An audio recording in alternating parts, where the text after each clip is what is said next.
Perhaps the most memorable encounter I've had with anyone. Welcome to the Own Your Commerce podcast, where leading experts, brands, and innovators reveal strategies for e-commerce growth. I'm your host, Jay Myers, and this show is brought to you by Bold Commerce.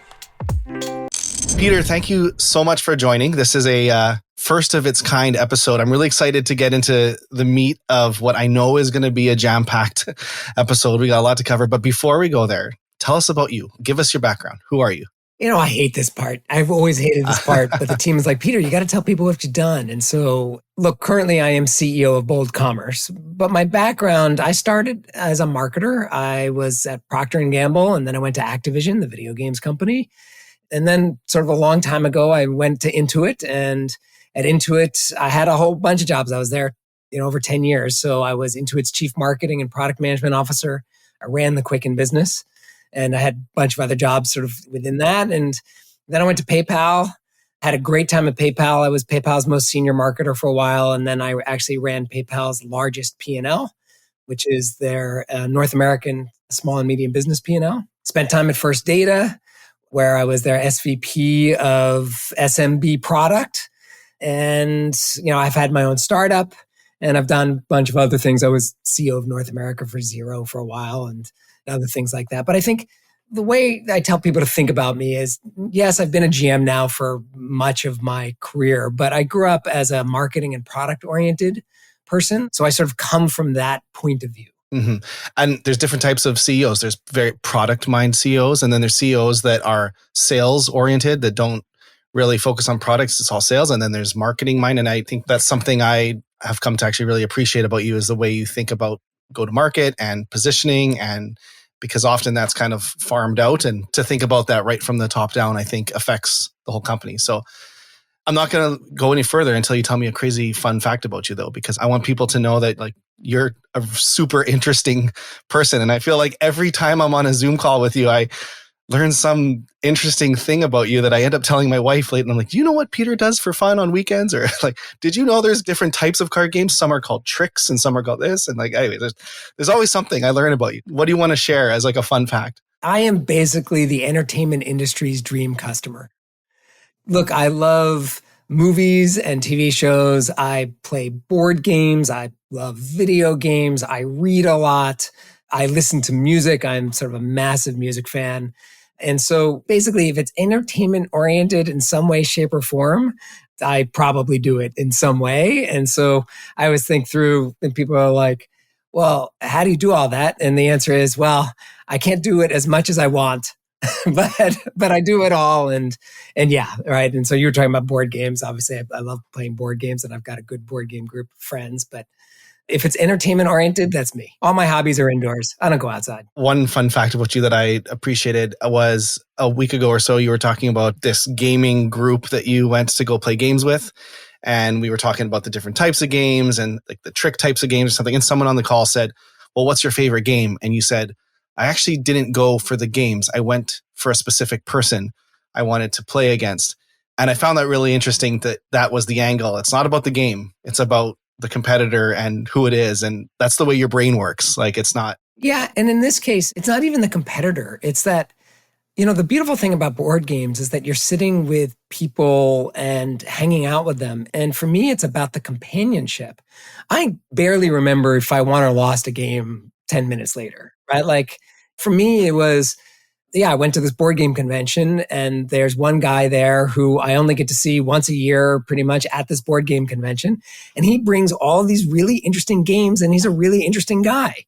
And it's just sort of fun to hang out with him. And as he pulls out these games that he bought that are only available in Japan or something like that. And we play together and with a few other folks. And for me, that's the joy of playing board games, is that sort of level of companionship and friendship that comes out of it, even for somebody who I really only see once a year. Yeah. It's like when I golf, I couldn't remember what I score after, but it's the game. So with all that wide ranging background of career and personal life, what brought you to Bold, and why did you decide to join Bold? I came to Bold because I thought it was onto something and could be a massive business. And I thought I could help. It's really the combination of those two things for me, right? Do I believe in what it's doing and who it's serving? because that matters a lot to me, right? Sort of like, who do I serve? I think about that sort of every day. Who are my customers? Do I care about that customer? If I don't care about that customer, then I really shouldn't be in that business, right? And so when I was looking around for my next thing and I started talking to Bold, I love who Bold serves. I've worked with that type of customer for many, many years, decades at this point. And I thought that the way Bold helped them was different from everybody else and had the potential to be an absolutely massive company because of that. And then I liked the culture and I liked the people that I met, including you. And so, you take it serves people I like. It's a product that I think is different and could be really big. And then I like the culture of the company. And then you add and I think I can help, meaning the strengths that I have match what this company needs. And that was why I joined Bold. Let's dive into that for people listening saying, well, what does Bold do then? What's the mission of Bold? How do you sum it up? Well, Bold has two divisions, and you have to think about it as two divisions. The first division is where it was originally born, which was one of Shopify's best app developers and biggest app developers. And we still have a great Shopify app business today that is awesome and serves a ton of small and medium businesses and even some larger ones incredibly well. And then the second division, which I think is the one we'll probably talk about most today because it's really sort of the exciting future that we have, is all around checkout and how do we completely revolutionize checkout for e-commerce. And I use that word revolutionize, as soon as I said it, I was like, oh my God, there's a guy who's going to talk about revolution. But I really believe that what Bold is doing in the checkout space is revolutionary. And that's part of what makes it so exciting. But it's a different division than the Shopify division. I always sort of separate out the two. Yeah, and I agree with your statement that we'll focus a lot on checkout on this one, because I think that is an area that we are trying to innovate in. And I think it's new territory that I think someone listening, why should they even care about checkout? Isn't checkout just something that collects your credit card and your address? Why does it even matter, right? Yes, and it matters a lot. So where do you want to start? Where should we start? Well, okay, let's start with what is the state of checkout as you see it today? It's a disaster. It's terrible. No, the state of checkout is embarrassing. I mean, honestly, as an industry, the state of checkout is embarrassing. And here's why I say it is so embarrassing. It's fundamentally personalization has been one of the driving factors of e-commerce for the last, 10, 15, 20 years. And it started with search, right? It started with sort of like the personalization of sort of Google search. And then everybody's like, no, I want better search for my e-commerce site. And then it was, how do I personalize the homepage? And now it's migrated to, how do I personalize my category pages and my product pages? And then it was, how do I personalize even sort of the promotions I show and sort of the cart, right? And there's literally, I haven't counted, but my guess is there's hundreds of companies that help e-commerce businesses do personalization, whether it's Covio or Optimizely or Bloomreach or Talon One or Adobe. There's tons of these companies that all do sort of personalization. And the reason why everybody's moving towards personalization is because it works, right? It's better for the consumer and it's better for the business. And then you get to checkout. It works all the way through. They get it to the cart and you get to checkout and it's just like a big blinking stop sign, red stop sign. It just stops. And all that personalization gets thrown out the window at the moment of checkout. Most e-commerce businesses have one or two checkouts. They're like, oh, I've got a 1 page and I've got a 3 page and I've got my buttons. And we should talk about the war of the buttons at some point. But I've got the sort of payment buttons and that's my checkout. And that's just not good enough. And so that's why I say it's sort of embarrassing and bad. And we say I know you wrote an article where you said your checkout's not broken. It's just wrong for 70% of your customers. And this is where I'm like, no, I actually think it's broken. Right? You disagree with my article, Peter? No, I think your article was exactly right. But I think the fact that it's wrong for 70% of customers makes it broken. I think it's just our definition of broken, but I understand why you wrote what you did and sort of where it's going. But it made me laugh when I saw that. So how do we get here? Why is it that state? I will say I'm in this job 9 months and I'm still learning the answer to that question. But as far as I can tell, it's because most of we now call generation 2 of checkout, which is sort of the platform checkouts, are rigid and brittle. It's the combination of those two. They are rigid and they're brittle. The rigidness is, oh, I can't make changes, or if I do want to make changes, it's very expensive, right? Literally, we heard a story, and I don't know if it's just apocryphal at this point, but we heard a story that there was one brand which is on one of the major platforms. They wanted to add a payment button, and it was going to cost them over $100,000 in agency work and sort of everything else. And that's a sense of rigidness, right? Which is sort of, and there's other platforms who are like, this is the way checkout is done. You don't change it. Our way is the best way. We know better than you. And that's sort of like this sort of rigid checkout. And then the other side of it is it's brittle. Everybody's afraid of breaking it. And part of the technical reason why it can be brittle is because every time you want to create sort of a new checkout flow, you have to replug in payments, you have to replug in taxes, you have to replug in shipping, you have to do all these sort of connections. And there's always a worry of, is something going to break? And so the fact that it's rigid and brittle has kept people from actually making the kinds of changes and experimentation in checkout that's absolutely necessary to maximize your business. Yeah. Well, I mean, the bottom line is there's a lot going on in checkout. It's capturing sensitive payment information, taxes, shipping providers, like detecting fraud. Like, it is probably the most complicated portion of a website. So, I mean, you said second generation checkout. Can you expand on that a little bit? What's first generation? What's second generation? Yeah. So the way we think about it is like first generation checkout, which is now decades ago, was sort of this monolithic checkout, right? And that was take it or leave it. Your checkout can't be changed. But that was like when platforms were sort of like early in their creation. And so Gen 2 was this sort of relentless focus on conversion-based checkout.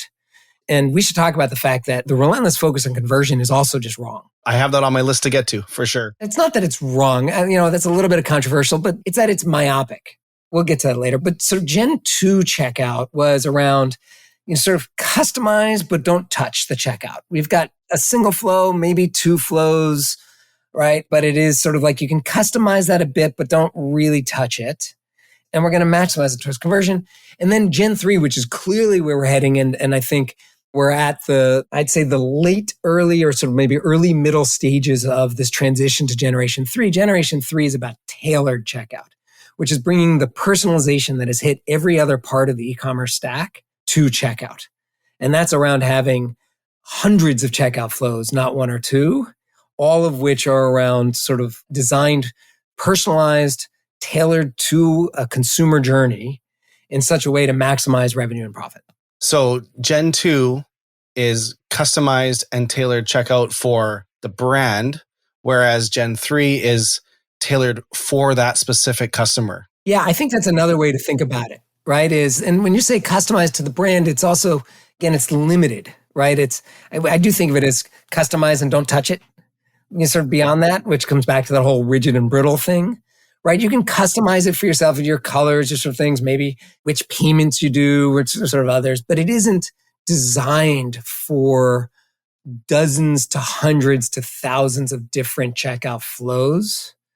And that's like the key difference, which is you want dozens and hundreds if you are thinking about it from a consumer standpoint. And how do I personalize this for an individual consumer? And that leads you to sort of create lots and lots of different checkout flows. So maybe explain that a bit, because why isn't there, if you're a beauty brand, isn't there a perfect checkout for a beauty brand? Like, why would they need different flows? The best way is, let's actually use examples, because I think examples are the easiest thing. So I was abusing the relentless focus on conversion a little while ago, but let's give an example where conversion matters, right? So, okay, you, Jay, you're sitting in the car. Your wife and kids have run into the store, whatever sort of store it is, and you're just sort of like sitting in the car. You are now bored. You pull out your phone, you open up Instagram, TikTok today. What are you typically doing? I'm guilty. Instagram. Okay, so you're on Instagram, right? And you're just basically doom scrolling through Instagram because you're bored. And what do people do when they're bored? They shop. We have all sorts of research that when people are bored, they shop. Okay, so you see an ad that actually works on Instagram, which is awesome. That happens a lot. You're like, oh, I want that. Okay, at this point, conversion is everything, because as soon as your wife and kids get back into the car, that sale is gone. So it's all about speed. Now, what is the typical checkout flow today? Or what is actually the typical flow? The typical flow is you click on the ad, it goes to a product landing page. You then hit add to cart on that product landing page. You then hit go to cart. Once you're on the cart, you then hit checkout. That's like the stand flow. And if they're good, maybe they'll have some of the buttons from the button war, PayPal or Apple Pay or Google Pay, or maybe they'll do a one-page checkout. Or if they're not very good, they'll do a 3-page checkout on your mobile phone, right? Okay, now let's talk about what's better than that in the same scenario. I click on the ad, or you click on the ad, you go to a product landing page, and embedded in that product landing page is a one-page checkout. Now, what's even better than that? A checkout flow where you click on the ad and it immediately goes to checkout. There's no product landing page. There's no anything. It's like, they want it, right? And it goes to checkout. Now, do I know that this straight to checkout is going to be better? No, I don't. This is why you have to be A/B testing it. But this is an example of basically 3 different checkout flows, all in the same situation, right? Which should be tested and known about sort of this. Okay. Now let's use the exact opposite end of the spectrum when solving for conversion makes no sense at all. You know from the refer URL, which is a mile long, but you know from the refer URL that the person has searched for your exact product. At this point, they're not going anywhere. Solving for conversion makes no sense. You want to be solving for average order value. And so the first thing you want to do is try and upsell. And then after you've sort of got them to sort of fully add that to cart, you want to be doing a cross-sell and then maybe another cross-sell because they're not going anywhere. This is the don't solve for conversion. Solving for conversion is actually going to minimize your revenue, right? And by the way, I've got like an example proof of this. I was talking at Shop Talk to a brand, big brand. They have, I can't name them, but they have close to 100 websites globally. So they know what they're doing. They had a technical problem with one of the really famous one-click checkout buttons. I don't want to throw shade, so I won't say sort of which one, but they had a technical problem. They had to pull it down. Revenue went up. And everybody's like, what? So they took off their one-click, whichever wallet pay it was. And revenue went up. Revenue. So the average, more checkouts or higher valued checkouts? Higher average order value. And the impact on conversion, meaning they all of a sudden, because people weren't like so easy to get through the payment, all of a sudden they were able to upsell and cross-sell better. And because of that, their revenue, and so now they were in a debate on they'd fix the technical problem, do they turn it back on? But what they learned there was that customer wasn't going anywhere. That customer wanted the thing that they had. And so therefore, like not making it so quick didn't impact their conversion that much. Even if it did impact it a little bit, it was more than made up for in the average order value increase. And so we talk about don't solve for conversion, solve for the power trio. And we sort of leaked into that a little bit already, but we should talk about the power trio is conversion, average order value, and lifetime value. I'm making notes as we're talking because there's a couple things I want to touch back on, but I think this framework of the power trio is going to be really important to understand. Yeah. Look, the power trio, in the end, whenever I start talking to either a company or a brand or a retailer and they talk about conversion, I'm like, conversion isn't money. Money is money. Right? And fundamentally, conversion and average order value and lifetime value are 3 interconnected dials, right? You turn one, it impacts the other 2. And so a relentless focus on conversion is not money. A relentless focus on conversion is a relentless focus on one of the 3 interconnected dials that make up the power trio, the checkout power trio. And so this is where we again come back to the way the industry even sort of talks about checkout doesn't work. It isn't right. Right? I mean, because it isn't just about conversion and it never has been. And as soon as you say this, everybody's like, well, yeah, of course, average order value matters. Right? But there's sort of like a language thing around sort of like everybody seemed to be like, let's talk about conversion. And that was because we're going to optimize this one checkout that we have. We can only optimize it one way. And so the way we're going to optimize it is for this checkout so we can say we've got better conversion than our competitors. And that's just not right.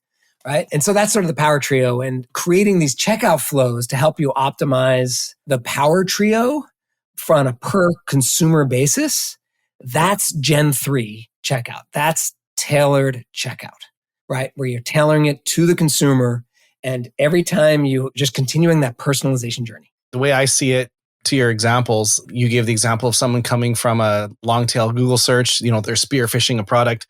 It could also be that customer is a logged in repeat customer who's bought 12 times from you in the past. You don't need to rush them through checkout. Like that's the same thing as in a retail store. Imagine you add something to your cart and someone comes right there with a wireless credit card thing and say, want to pay now? Want to pay now? Want to pay now? Like no, I'm shopping. I'm adding more stuff here. Like I come here every week. This is where I do my shopping. Like you would lose so much money if you gave them the option to pay when they just added a loaf of bread into their basket. That's funny. I haven't heard that analogy. I love that analogy. I've not heard that one, and I think it's totally right. And I went through, this actually just happened to me last week. I saw an ad on Instagram for a book from Chapters, and I wanted to buy the book. And so I clicked to buy it, and it took me to the landing page on their site. This is not just Chapters. A lot of companies do this. And so I went to the site. The book was $19. I added it to the cart. It actually was very confusing to get to checkout because I had to click view cart, go to cart. It didn't actually take me to the cart. Then I got to the cart and it said free shipping at $30. So I'm like, okay. So I went back to look for, and I think I was sitting in a car too in a drive-through. And I went back to look for another book to get that free shipping. I got called up on the drive-through and I abandoned my shopping experience. Then about 2 days later, I was in bed. And some people scroll social media in bed. I kind of, or shop or do something. Anyways, I remembered, oh yeah, I was buying that book and I'm laying in bed and I go back to Chapters. I add the book again. I found another book to make it over free shipping. I got to checkout and they have no wallet pays. And I didn't have my wallet on me. And for some reason, I do have my credit card stored in my phone, but their checkout didn't pull in. Maybe the way their checkout was labeled, it didn't pull in the credentials. So I threw my phone on the desk and I didn't place the order. So I abandoned my order twice because it wasn't optimized. But if that first time I would have clicked on it, it would have taken me directly to a checkout with an accelerated pay. I would have bought it in a heartbeat, but I ended up not buying it twice because of it. And this comes back to, again, how do you personalize that checkout, right? So I'm immediately like, okay, how do we test? First thing I would test is don't show the free shipping at $30 message. So I've got all these signals. I know what device you're on. I know you're on a phone. I know you've come from an ad for that product, right? Now, all of a sudden, I've thrown you back into this shopping mentality of I have to go find $11 more because otherwise I'm going to miss out on a deal. When you would have been probably totally fine paying the extra $3 or $4 for shipping if you didn't know that there was a deal to be had, right? And so that would have been an interesting test. The second test I would have run is, okay, it wouldn't have been at $11, but it would have been pick one of these extra 5 books and you will get free shipping, right? Because now all of a sudden that's an upsell. And I've sort of like got an upsell in the thing. And I don't know if that would have worked better or not. So again, there's experimentation in the checkout that they're not doing that they could easily do if they had something like Bold. Now, I'm just going to sort of say it. If they had something like Bold, they could do anything like that and then sort of like test out the different flows to see what works. Yeah. If they would have said, here's 3 more books related that if added, you get free shipping, but it didn't. I had no idea what other book to get. I ended up searching. My daughter's 10. She needed another book. The next day when I came back, I searched like good fiction books for 10-year-old girls. And then I went down this rabbit trail, but then I ended up not buying it. Exactly. Right. So the deal actually dissuaded you. Think about the purpose of a deal is to get you to do something. And here it was dissuading you because it wasn't personalized. It wasn't thoughtful. It is a great example of Gen 2 checkout as opposed to Gen 3 checkout, right? It's not personalized at all. It's sort of like, here's our best guess, generalizable thing. It's wrong for 70% of customers. Gen 3 checkout would have been, I come from that Instagram ad, I get sent through an accelerated checkout. But if I'm shopping that store, looking at different categories, show me the upsells, show me the deals, but it was very different. On that wallet pay where the revenue went up, I heard a similar example and the brand, I don't know if it was, maybe it was the same person you're talking to, but one time I ran into the same thing and they discovered their average age of their customer was like 60 and older. And what they found out was elderly people are often afraid of wallet pays. It feels scary to buy with one click, where millennials, it's no problem. Like they're used to it all day long. Like scan my thumb, pay, scan my eye, pay. But my mom, who's 70 years old, if it's one click, it's scary. Like, what is it charging? How do I know how much it's charging? Is it going to ship to the right address? Don't I want to see all my shipping options? Like, because they've never done it before. So they actually found that having wallet pays, if your demographic is like 65 and older, it affected it too. Yeah, well, and here's the thing, right? Like you shouldn't have to decide, oh, my generalizable demographic is this. You can get signals around the age of that particular consumer in that particular shopping journey. And based on that, change your checkout based off of the personalization of the consumer, which is what you do on the rest of the site, except in checkout. It's just this insane thing. Because again, lots of sites are going to have people who are 20 and who are 70. And so you don't want to solve for the minimum sort of worst generic average. You want to specialize it, personalize it for the person. If someone were to tell you there's one perfect product page, this is the ultimate converting product page, you would laugh at them. You say, well, no, not if I sell beauty products or if I sell consumer electronics or if I sell hardware. Like there's just different pages. And it's the same thing for checkout. I just want to make this clear. So there's flows and there's the power trio. And the power trio is saying there's conversion, there's average order value, and there's lifetime value. And you can dial them up or down. And then to dial one up, you use a flow to dial up conversion. So the flows are what you're using to turn those dials. Absolutely right. And there's no limit to flows. There is almost everywhere else. But like the thing that Bold is driving is the fact that you should have an unlimited number of flows. So obviously sort of based on the amount of traffic that you have, but that your checkout should be tailored to that consumer. What's a flow you're really excited about? There's actually two in particular that I'm very excited about. One is checkout without the whole rest of the conversion flow, right? So we've got some companies let me give you two examples. One is video. So right now we know that the rise of influencers over the last X number of years, right? That was the startup that I sort of did, was sort of in the influencer space, the creator space. The idea of basically video selling. Checkout on video selling is still quite awkward. And what we have done because of this sort of Gen 3 checkout is you can now bring checkout straight to the video. And so there's this awesome demo of basically a drawer. So when you're watching the video, right, you can pop up the drawer and the product that person is already in the checkout. There is no product page. There is no anything. The whole product page is the video. That's the whole point of the sales video. And so popping up that drawer and then just sort of checking out right then and there, which is sort of this idea of bringing checkout to multiple places. Another variation of that is putting checkout in an email. Like directly in the email, you just put the checkout, right? Instead of hey, you abandoned your cart, come back to your cart. And so whatever, it's like, imagine, hey, you abandoned your cart, check out, like right in the email. So this concept of bringing checkout everywhere, that excites me a lot. And I think we're really early in that. And I think there's some very interesting experimentation that is happening that can be quite powerful and make people a lot of money and make a lot of consumers really happy. And then the other one that I'm really interested in is sort of a conversion to average order value transition, which is you solve for conversion quickly, meaning you get the person to buy the thing, but then you immediately pop up, do you want to add something to this order? And that is tricky today, right? Because what you're doing is fundamentally, if they say yes and they choose to add whatever it is that you popped up, you're doing a second hit to the credit card. But for the merchant, it's in the same order, meaning they want to ship once, do sort of like a single ship. And again, we enable that now.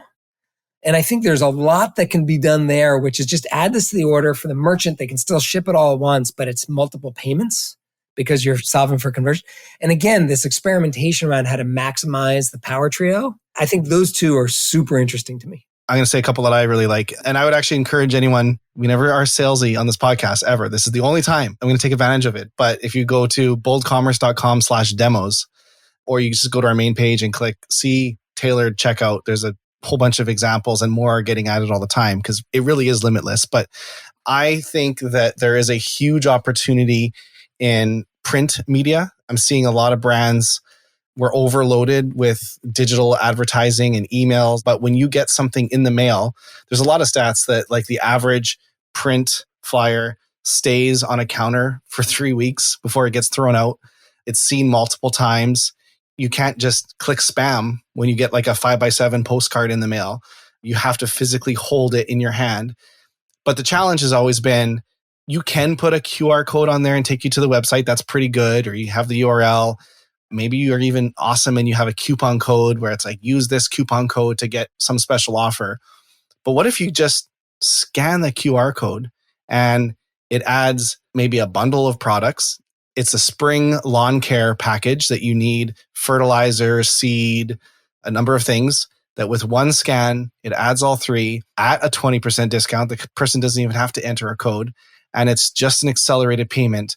I can, with one click, purchase everything I need for my spring lawn care package. I think we're going to start seeing brands really take advantage of that flow, just because right now there's an opportunity to take advantage of print. Like my email is overflowing with spam emails, but my mailbox isn't. People have gone away from print because they think digital is the future, but now brands are starting to realize that there's a big opportunity for print. So that's one.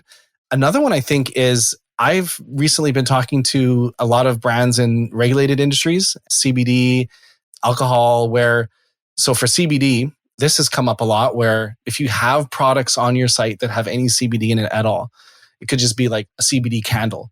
If you sell anything with CBD oils, there's only a few payment gateways you can use. And generally they have very bad rates. Like you might be paying 3.5% because it's considered a regulated industry. This is the same for like firearms or anything that's considered a weapon, like even like bows and arrows and different things. You have to use certain gateways. But so for these CBD brands, often 70% of their products don't have CBD in them. They only have some. They might be like natural health companies. They sell vitamins, but some do. But what if they can create a different flow based off of what's in the cart? So if they're buying products that have CBD, it uses a certain gateway. Or if they're buying products that don't, they use a different gateway where they're getting 1.6% processing rates because it's not a regulated good. And that's just an example that can make real bottom line dollars. Like if you can save 1% on 70% of your orders that don't have those products in, that's a flow that a customer wouldn't even notice, but it's a flow that would make a massive impact on the revenue to the brand. That's a great example in our first example of the lifetime value part of the power trio, because fundamentally choosing a different payment gateway behind the scenes absolutely impacts the lifetime value of that customer to you. And so based off of what's in the cart, the example you just gave is based off of what's in the cart, I choose a different payment gateway, right? The cheaper one, if I have no CBD, and the more expensive one is just like a perfect example of how do you turn the dials. We always sort of talk about it as when you're building these tailored checkout flows, it's really 4 things, right? Like the first thing is, what is the segment, right? Like, and the segment could be a cart, like you just said, sort of it could be where they are, it could be the device, right? It could be the customer profile, what you know about them. It could be sort of like any signal that you have, any personalization signal. Then you choose your interface, which is like 1 page, 3 page, buy now, a drawer checkout, right? Like there's sort of all these different kinds of interface. But then there's the 2 optimizers. There's the experience optimizers, which is like, which shipping options do I show? Which loyalty do I show, right? Sort of like, which payment methods do I show? Those are like experience optimizers for the consumer. And then you've got your business optimizers if you're the merchant or the retailer, where it's like, oh, what payment gateways or what tax providers or what shipping carriers do I want to push somebody to certain shipping carriers because I'm incented, or to certain payment buttons because I've been incented by them, right? There's all these other kinds of things that really impact the bottom line. You can build these tailored checkout flows where you take your segment, you take your interface, and then take your experience optimizers and your business optimizers, and combined, that's what makes up sort of these checkout flows. And the mixing and matching is all the A/B testing that you want to do, and it's unbelievably powerful. Here's one that gets me all the time. This is like a pet peeve of mine. Brands have buy now, pay laters. And there's Zip, there's Klarna, there's Affirm, there's Sezzle. I guess Sezzle's part of Zip now. And there's dozens of them. And typically the way that brands engage with them is these buy now, pay later companies approach the brand and say, we want to be your buy now, pay later solution. And they give them some type of rates where it's like the brand might not pay anything. The brand might pay a small percentage. They negotiate, they go back and forth. And then that brand signs with Klarna, let's just say. And then another brand might sign with Affirm. But it's the customer's relationship with the buy now, pay later that matters, not the brands. It's completely backwards. And so that's like Visa going to the company and saying, we want to be your exclusive credit card. And no company in their right mind would say, well, okay, we'll sign an exclusive deal with Visa and we'll only accept Visa, not MasterCard, not American Express. No, they want to accept everything because I like to pay with American Express. Someone else likes to pay with Visa. Someone else likes to pay with MasterCard. It doesn't. So what a brand really should have is they should accept all the major buy now, pay laters. Ideally, in some countries, like in Europe, Affirm is quite big. In America, Klarna, I think, is the leader. And so like maybe if that customer is from the United States, default it to Klarna, but show the others kind of in an accordion that they can open and see. If they're from the UK, default it to Affirm. And then once that customer has used that one time, maybe always show that, because I have an Affirm account. I don't use it that often, but I have one. But let's just say I use it all the time. And now if I go to a site and they have Klarna, I'm not going to create a Klarna account. I don't even know if they do credit checks or not. I don't want to create another buy now, pay later account. So that brand is losing out on a potential sale because they're only offering one. And that's something that would be very easy to solve in the payment optimizer category. And so like it's a small thing, and sometimes we talk through it really quick, but it's a powerful, powerful thing for conversion. The button war is a big deal, right? I mean, you think through, right? Like we are in the midst of the button war. So you think through, what are all the buttons that you could potentially have on your site, right? I've got PayPal, I've got Apple Pay, I've got Android Pay, I've got Amazon Pay, I've got MasterPass and Visa checkout and American Express checkout and Chase Pay. And that's just the ones off the top of my head. I'm sure I'm missing a bunch, right? And then we haven't even touched all the buy now, pay later ones that you just read. And then I've got pay with Klarna, pay with Affirm, pay with sort of all these other buttons. And you sit there and it's like, well, am I just going to show them all? Which ones are best? Again, this should be experimentation. You would never do this in anywhere else on your site. It would all be personalized like to the customer or based off of the signals that you have on that customer around sort of like how do you make it sort of clean and clear for them to see. And so you want to have this balance of choice, but we know that too much choice also overwhelms and makes the page look cluttered and people don't know where to find. And then they're looking for one, but they can't even find it because you've got 13, 15 buttons sort of listed. And again, all of this should be fully testable, but isn't. And again, you sort of say, why isn't? Well, because rigid and brittle. Gen 2 checkout is rigid and brittle. Everybody's afraid of, if I turn this on or I turn this off, if I add this, something's going to break, right? And again, the way something like Bold, the way we're architected, you just plug it in once, and then anytime you want a new checkout flow, it's just there.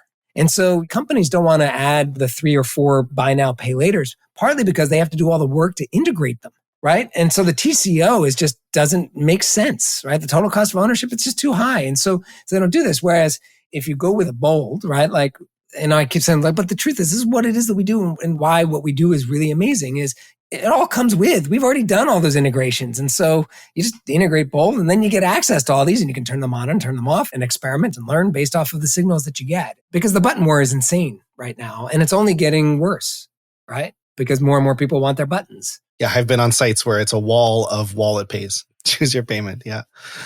Talk a little bit about who Bold integrates with, like as far as platforms, but then I also want to talk a little bit about composable commerce, what that means, how that plays into checkout. I know you talk a lot about defining checkout as a category, and it hasn't always been that way. Sorry, I don't want to ask too many questions before I get here, but where does Bold checkout work? And then let's go into composable commerce and what that means. Okay, checkout is a category, right? And if you think through, let's just start with what makes up any e-commerce platform, right? And any e-commerce platform, you could argue around like the buckets that I'm using, but it's roughly you get like, you have to have a product catalog, you have to have an order management system, you need a content management system, you've probably got CRM, promotions, search, pricing, and checkout, right? Like these are the things that sort of like make up a commerce platform. And if you think through, a lot of those have already become what I'd consider to be categorized. Search clearly is, right? CMSs, clearly, like we could talk, what are the CMS companies? What are the search companies? What are the OMS companies, right? Who helps me create my product catalog, right? There are companies for all of us. And now what you're seeing with somebody like Bold is there's companies for checkout and all we do is the checkout portion. And this then sort of plays into sort of composable. And so the thing about composable is there's pure composable and then there's partial. Like composable is a concept, which just means I don't have to have a single monolithic platform. And you could go full mock composable, right? Which is I'm not going to have a platform. My platform is going to be I've stitched together the best in breed across all of them. And if that's the case, you're going to choose Bold because we are the obvious choice. We're the leader in sort of like pure composable. Bold checkout is the only mock certified. So yeah, we are the only mock certified checkout when we were mock in its first year of existence, right? And so we've been sort of like a part of that movement. But then you say, okay, what's the partial? And we talk about it as don't re-platform upgrade, which is you can start a composable journey. You don't have to go full composable right out. That can be kind of scary, actually, right? But what you can do is start a composable journey. So as an example, we have a customer, I'm not allowed to talk. They're really big, right? Sort of like a very big customer. They're on Oracle Commerce Cloud today, right? And they wanted to sort of start down the composable journey. And they said, we're going to start with checkout. And so they're integrating Bold today. And their personal belief is that that was the single best place that they could drive quick and large payout to help them pay for any other sort of upgrading that they want to do. They might not necessarily fully replatform ever. They might not. But the big thing is they were able to peel off a very valuable part of sort of what was the platform. They made that part composable. And working with Bold, they delivered the sort of the quick gains that they knew they could get. And so I think that's sort of like where composable is moving, which is, again, just really a continuation of history. Right? This isn't a new thing. People have peeled off their search for probably, 15 years, maybe 20, right? They've peeled off their CMS. They've peeled off their OMS. Now they're just peeling off checkout. There's companies that have been composable for a long time, but now it's a coined term. I guess Gartner coined it a couple years ago, and it's the term. That brand you're referring to, I love their approach because typically when someone's going composable, I often see content management software as usually the first step towards it. Sometimes it's search, often it's content. And then the reason why is because they think, well, the easier we can make content to manage, that means our marketing team can push updates faster. We can run promotions faster, schedule page updates. And if we can have a better experience, we can convert more customers. But I think often the reason they start with content is because they don't even know that that exact same approach is true for checkout, but it's just not known. And if you apply that same thought process or approach to checkout, where I want to push updates to checkout, create better experiences, the same way we talk about product pages and home pages and every other page, but I want to schedule updates and have better pages and have better, like all of that. Well, where do you want to optimize? Product pages or a page in checkout where people are ready to pay that 50% of people are abandoning, where product pages, only if you're good, 2.5% of people convert anyway. But when you have people in the checkout ready to pay and you're losing half of them, which one do you think you'll see the biggest bang for the buck? There's no question. There's no question that checkout is the faster, easier, and bigger way to make money. And by the way, happier customers. And that's everything from load speed and buy now, pay laters and buy nows and changing the UX UI. A 1% improvement in your checkout is actually a massive hit to the bottom line. Just 1%, let alone we think we can do way better than that, right? Certainly double digits. And so there's little question. But again, people don't think of it. To your point, people think of checkout as being rigid and brittle, Gen 2 checkout, right? By the way, even if it's not rigid and brittle, and I should have mentioned this earlier, but there are some, let's use Magento as an example, right? Magento exists partly because you can do anything with Magento. And so people will be like, is Magento rigid? Well, no. Is it brittle? Yes, because you have to replug everything in. But the TCO of building, right? The cost of building out checkout flows in Magento is insanely high. And so it's not only brittle, but it's also just costly. And so I guess maybe I should have said rigid, brittle, and costly earlier, but it's not like all the platforms are completely restrictive. That's not the case. Some are. Anybody who's listening here is on Magento would be like, I could do that. And it's yeah, you could do anything in Magento. You just don't.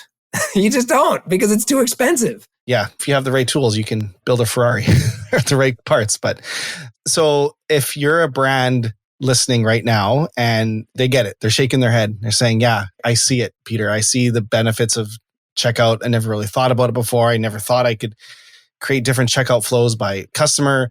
I never thought about optimizing for conversion versus LTV versus AOV. I want to do it. Do you have any advice on steps you recommend they take? Or if someone's saying that to themselves in their head, what do you suggest they do? Well, this is going to sound totally self-serving, but it is the honest answer, which is you should be calling us, right?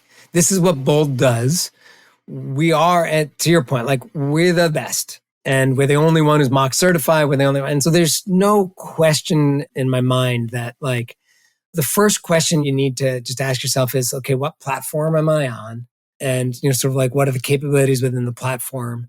It's simply a matter of go learn more, and depends on how you like to learn. If you want to learn by watching videos or sort of reading, then we've got content and blog posts and examples. If you want to learn by talking to somebody, which is how I like to do it, I always like to just pick up the phone and be like, tell me about this and tell me about that. And so I'm like, pick up the phone and we've got people who will talk to you, or reach out to me or you. I'm like, we're trying to evangelize the future. And like, I love getting into fun conversations about checkout, like at this point, like, which is hilarious if you think about it. Oh my God, like I love talking about checkout, but I do. And so, but I think that's honestly the place to start, is sort of by learning, because normally I would say, well, create a spreadsheet, start thinking about can this pay out. But like, honestly, there's no question that spreadsheet will pay out. There just isn't. So this is not maybe I can make a 5% improvement and I'm going to invest all of this and I'm going to make 5% back or 10% back, or it'll hit my hurdle of I've got to show that I can do a 30% return, right? Like,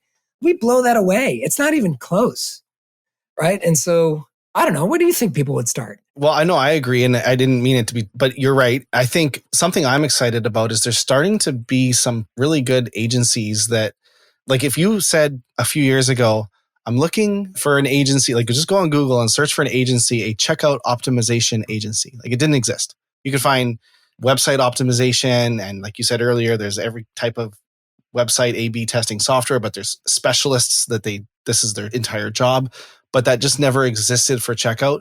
We're starting to not certify, but basically agencies are building a business on top of our checkout because they've realized now that it is customizable. They can create different checkout experiences by customer. And we're seeing some agencies do some really neat things that you have to remember. We're not always creating these checkout flows. Bold checkout is what's underneath it, but we've got agencies building out checkout flows that we don't even know what's being built. And so there's a good handful of them that if you reach out to us, we can put you in touch with them.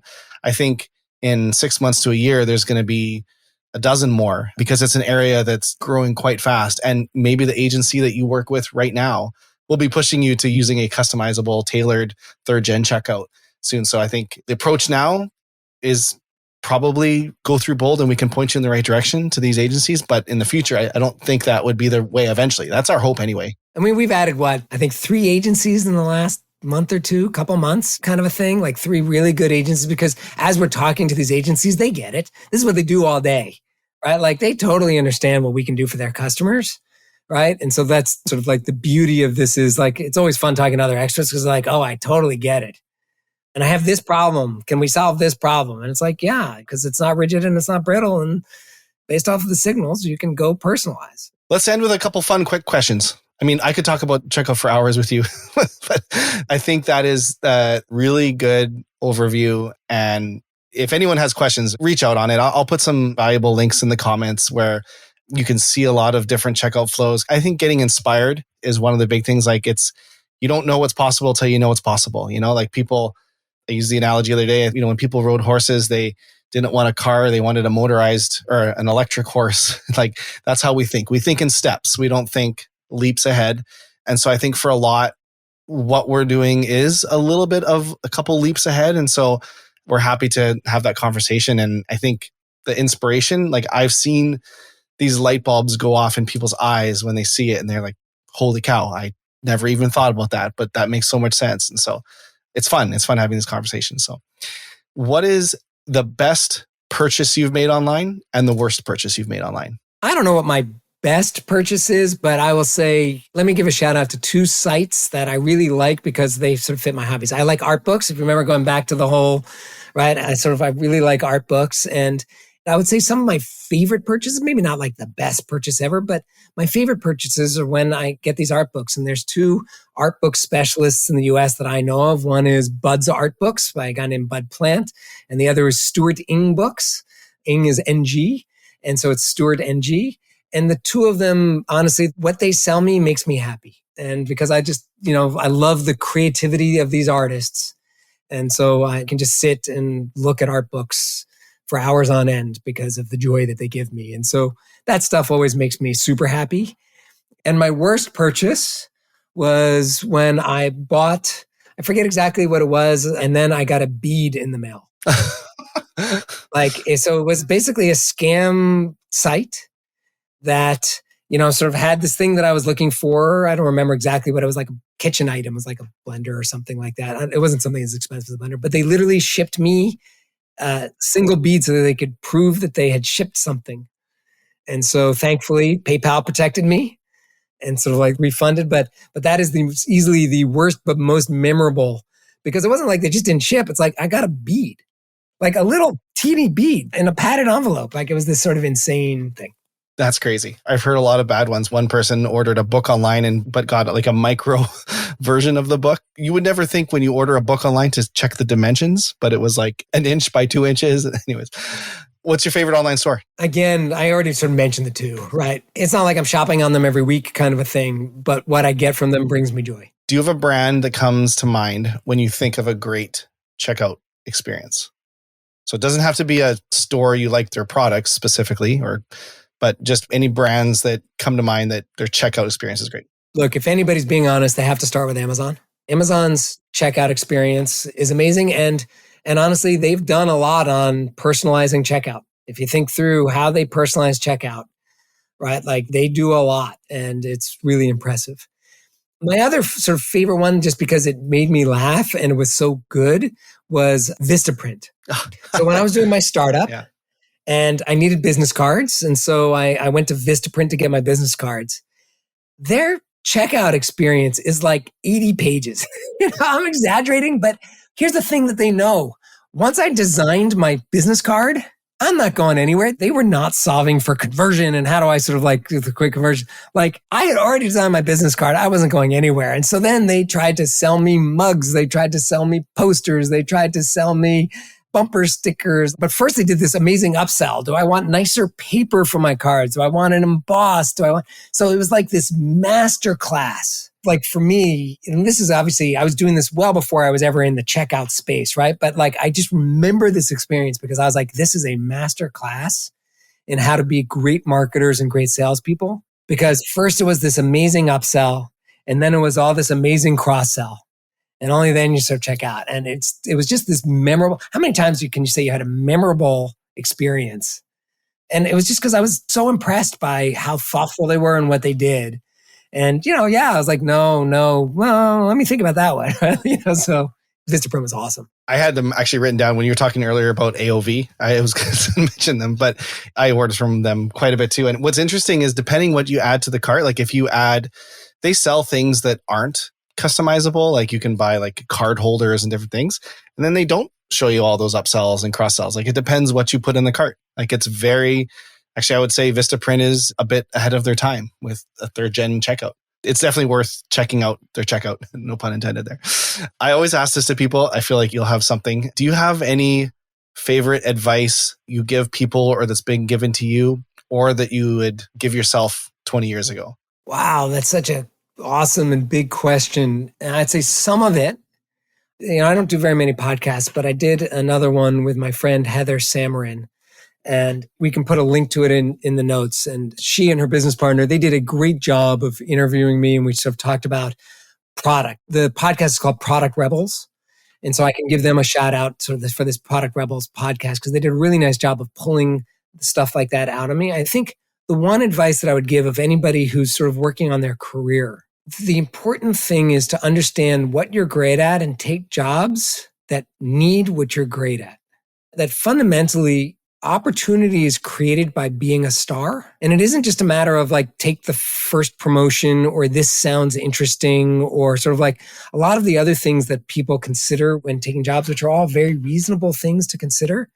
But actually, one of the best decisions I ever made was when I turned down a promotion. And it was because the promotion would be into a role in the company that I did not think really fit my skill set. And so I was happy to wait another 2 or 3 months for that same promotion. This was early in my career. Right? So I was in a big company. They had lots of these sort of, types of jobs. But I was like, I know that one's going to be up. And I actually had a real good conversation with my manager that said, this other one is going to come up in a couple of months. And I think that fits me better. And so it's really hard when you're young to be like, don't promote me immediately. But they're like, look, we want you to know you're first up. But I was like, yeah, but don't you think I'd be better for this? And he's like, yeah, I think you'd be better for this. Let's just make sure you're okay with that. And I waited 2 or 3 months. I was promoted second, not first. Like, that's fine. But because that job really fit my strengths, I was able to keep being a star. You know Adam Grant? I don't know Adam Grant. You would love him, actually. A lot of things you say remind me of him. He posted the other day, when considering a new role, the most important question isn't, can I do it? It's, do I want it? It's up to your employer to decide whether you're qualified. Only you can gauge whether you're motivated. And I think a lot of times we think, can I do it? Am I good enough? Well, that's not actually up to you to decide. If someone's telling you, like, we're promoting you here, or you got this job, that's up to your manager to know whether you're good enough. Now it's up to you. Are you motivated? Do you want it? I would say I mostly agree with that. But here's the nuance that I would add to it, which is I actually think that you know yourself better than any company will ever know you, right? And they know what the job needs better than you ever will. So whenever I'm interviewing, I actually frequently say this in the interview. I'm like, look, you know yourself better than I ever will, no matter how much time I spend with you.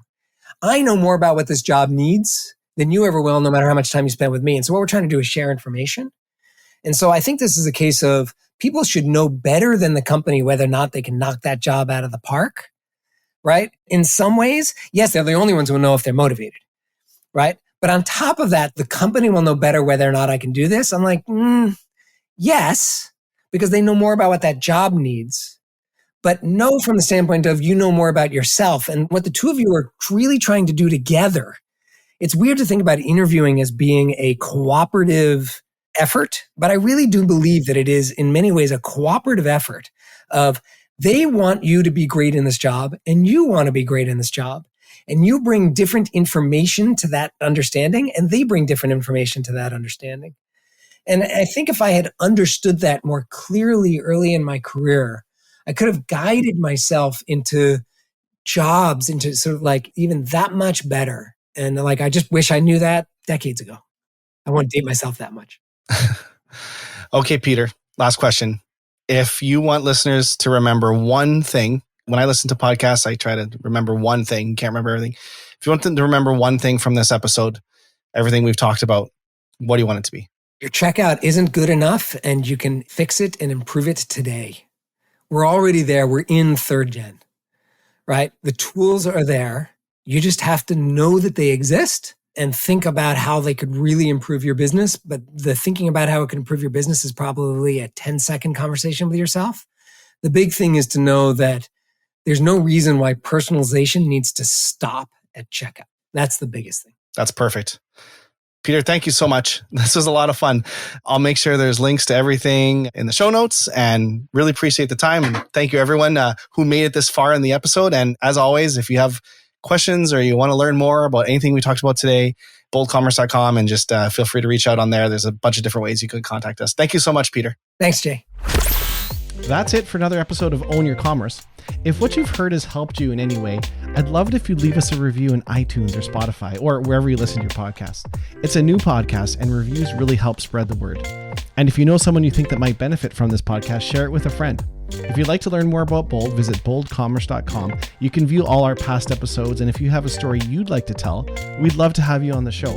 You can apply to be a guest or suggest a guest on our website as well. That's all for now, and we'll see you next week.